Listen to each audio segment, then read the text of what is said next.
Gentlemen, please give us the name of your band with the right pronunciation, because I'm sure it's causing lots of problems. And please come closer to the microphone and introduce yourselves as well. We are the Renzullo Project. Yes. And I'm Peter Renzullo. Michael Anagno. Kieran Shields. James Sparks. And yes, the bass player at the back. No, I don't mean that in a bad sense, but he's got the electric instrumentation. He does. You had an album out at the beginning of this year, which called Touch the Ground. It is, yep. How did the band actually come about? Me and Kieran, we used to work together at a place, and we just thought one day we'd try and just jam, really. We're really bored with this job. What can we do? Oh, yeah, exactly. So we just started writing a few songs, and eventually thought, look, this is probably going to be worth getting a band together for this. And, then we accrued Michael and James, and we've had a couple of drummer changes, but we've settled on. As you probably know, Self. The ubiquitous Self. Fantastic drummer. So the lineup as it stands is it's sort of created about probably 4 weeks ago. So it's pretty new. Very new. Did you actually gig as a duo, or did you actually get the songs together and go, we need more instruments Our first official gig was our launch. You're kidding? Yeah. So you recorded the album. And amazing. It's a strange order of events. We haven't played live on stage until after the album was recorded, so it was a bit of a topsy-turvy way of going around it. Did you have any doubts? Because recording without playing live is one thing, but did you think, oh, okay, we've got to actually do this live for the launch? Well, how is it going to work? That was a consideration when we started recording from day one, which is to make it sound the way it's going to sound on stage. So we didn't put any special effects or anything on it. At most, we got some reverb and delay on our voices, but there's nothing else you'd hear that you wouldn't hear on stage. And that was a deliberate decision? Absolutely, yeah. Since we've been talking about the album, I think it's time to go and actually play the title track from it. What's the why this is a title track? I guess it sums up the sort of sound we have. We're very mandolin and acoustic guitar driven. We're 3-part harmonies. Yep. And I feel this song here really displays what the album's about. So that's the way to go. Here it is. Touch the Ground.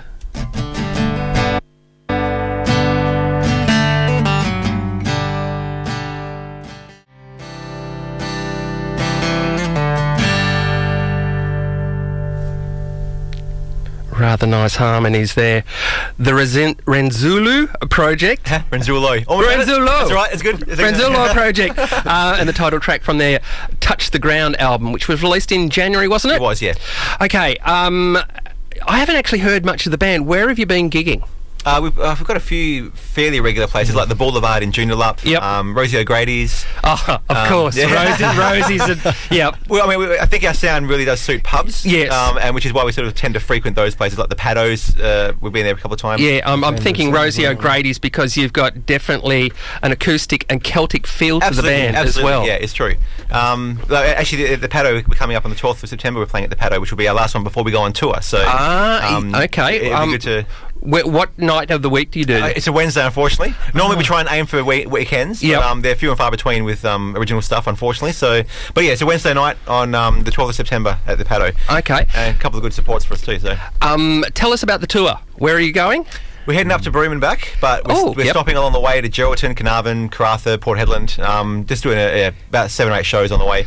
And it's going to be basically our first official tour. So it's going to be interesting to see. If we don't kill each other, we're going to survive and do a few more shows, basically, So we get a bit of cred, really. We've been on tour. Have any of you got other outside projects, apart from your drummer, who is... I've described him to you, which I won't tell the audience, but he's a professional musician, and plays multiple instruments in multiple bands. It must be very difficult for him to go, I've actually got a free day on like for those dates to go and do a tour. Absolutely, it's so true. It is. It's difficult, but I mean, he's managed to find a way to get around that. And he's basically, like I said, a full-time professional musician. So his job is music, which is really fortunate for him. So when he's got a tour, he just drops everything and goes. So it's really cool. It's unusual that not that you go up north, but that you're thinking of going up north rather than actually doing a tour of the east. Is that definitely on the cards? A lot of that. It definitely was. Yeah. And in fact, the next step will be hitting Melbourne or Sydney. I guess we wanted to test the waters a bit. Yeah, and that's been the biggest thing is, especially up north. Again, it's a pub scene, so it suits our stuff. But also just to see we can do that, and financially as well, it's all self-funded, so we're not going to be able to afford to go to overseas unless we know it's viable. Just our time anyway, we can do it and get time off work and stuff. And essentially, if you do the tour up north, don't kill each other. You'll think we can actually go over east and not kill each other as well. There you go. It's true. It's true. So it should be good. Okay, if you do a tour over east, when's that likely to be? And is there another album going to be recorded before you actually do that? Ideally, we'd like another album under our belt beforehand. We've got about half the album written so far. Yep. For the next one, we're not going to push it though. I think the mistake we made with the first one is we set the launch date before the album was finished. So, which is kind of stupid looking back. And even then, I think, what were we thinking? You know? Yeah, but the fact is, you've got to book a venue generally 3 to 4 months in advance anyway. Exactly. But so if you get it finished and go, we've got it finished. Now we've got to wait 3 or 4 months to actually get a venue. And I guess from a creative point of view, we knew we had a deadline. We were going to commit and do it properly. And so that worked for us in one way, but in another way, everything felt rushed, and we got there in the end, which is great. But I don't think we're going to do it again. We're going to take our time with this and release it when it's ready. We were pretty much only finished the album a day or two before the launch. The final master was done a week before the launch, so the print off was just done before the album was ready to go. Isn't the difference here is that with the first album you had the songs already because you got them all sorted out beforehand, whereas the second album you've got half of it done. Absolutely. So until the other half is written, you can't go, well, great, we're going to launch it on that date because you haven't actually got half the songs written, let alone recorded. Exactly. And I mean, to be honest, Kieran will agree with this. We wrote the first few songs, well, the first album really was done without knowing what the actual lineup of the band was going to be. So not knowing their abilities as performers and just basically everything felt very basic as far as the very simple bass line, simple mandolin parts. But then we found Mike and then we found James, and these guys are incredible musicians. So I thought, great, I can actually spread out a bit more and make this second album a bit more complex, a bit more interesting, really. That when you said you'd actually recorded it before you'd done the live things, that's what I was thinking. Yeah. But you don't know how it's going to work live, because it's one thing to go in the studio and do it, but you don't know how the musicians interact live and whether you can actually do it. Yeah, and again, that was it was a worry as well. Yeah, that was always on the mind. But when we got up on the stage, it's great in the studio, but can he cut it live? Yeah, exactly. Yeah, that's right. But we had a couple of jams and all, obviously, before a good few jams.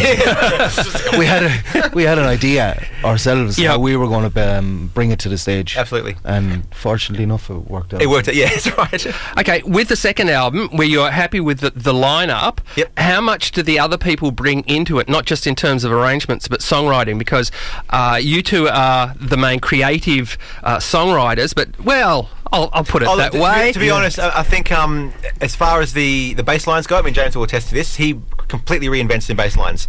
And so you come with basically a demo or something and go, and he goes, nah, I can do better than that. I just make up a MIDI bass line. And then James comes along, puts harmonics and all this other fancy stuff on it, which is incredible. And that's just where he goes. Then Mike comes along. Everybody stepped up to the mic. Oh, totally, yeah. It's just incredible. It's just amazing to have that.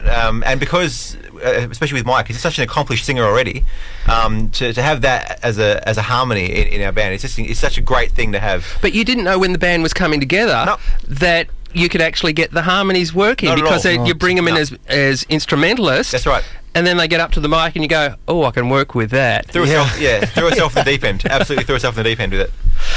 Okay, thank you for coming in. You've actually got the instrumentations in. We've got a mandolin, a guitar, an electric bass. As I said, drum kit wouldn't work here. Is he playing irregular drums, or is he actually doing the brushes and all that? He's gone full kit for this. He did want to try just doing pull backwards of our style. But it's not us. We have to be full on. And so you've got a regular drum kit, an electric bass player, and then the rest of it's acoustic. That would make it very interesting, because your mixer would have to work as well, because you'd have to really pull the rhythm section down a bit, or boost the acoustic instrumentation. Well, I think the drive in the second album is going to be that drum sound, and especially as you heard with Touch the Ground, it was very much almost very driving, just a simple bass drum sort of tambourine sound. This new album's going to be a full kit with a full production drum sound. So we want to have that as the feature. So live is going to be great because, especially with Sal being who he is, it's just going to bring that energy to the stage that we need, and it's going to make it that much more interesting to watch. And I'm thinking with him being a multi-instrumentalist, he can leave the kit and go and play whatever else you need in a particular song if you don't actually need the full kit in there. Exactly. That's it, yeah. Exactly it. Okay, since you've taken all the effort to bring all this gear in here, I'm thinking you actually play something. Is this something from the album, or is it something? This is a bit of a taste of the new one. Okay, this is the Renzullo Project. There you go. Oh, I've got the pronunciation. And what's this song called? It's called Travellin Man. Okay. I'll be right. You're listening to Homegrown here on RTR FM, the sound alternative.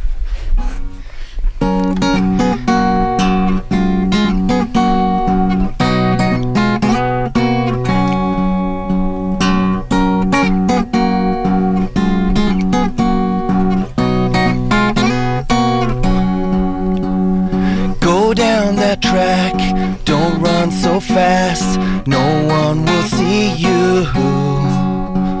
Shirt on your back, it's all you have, please take it with you. You shoot through, fast as you can, but where will you go, Travellin' Man?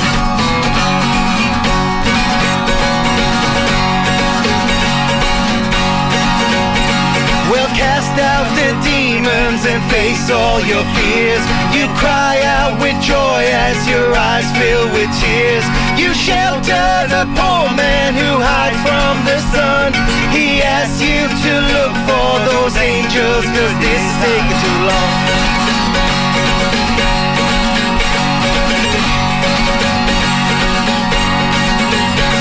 Your feet hit the ground as this path starts to wind. You don't know which way, 'cause this road has no sign. The sunlight is fading and soon will be gone. You turn to the poor man and he tells you this is taking too long.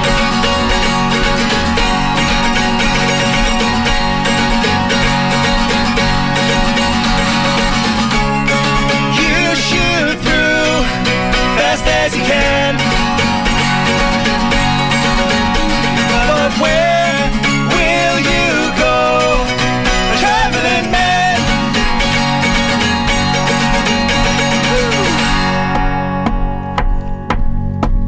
A Travellin' Man, Travellin' Man, a Travellin' Man, Travellin' Man, a Travellin' Man, Travellin' Man, Travellin' Man, Travellin' Man. You shoot through fast as you can, but where will you go, my Travellin' Man? You shoot through fast as you can, but where will you go, Travellin' Man? Travellin' Man, Travellin' Man.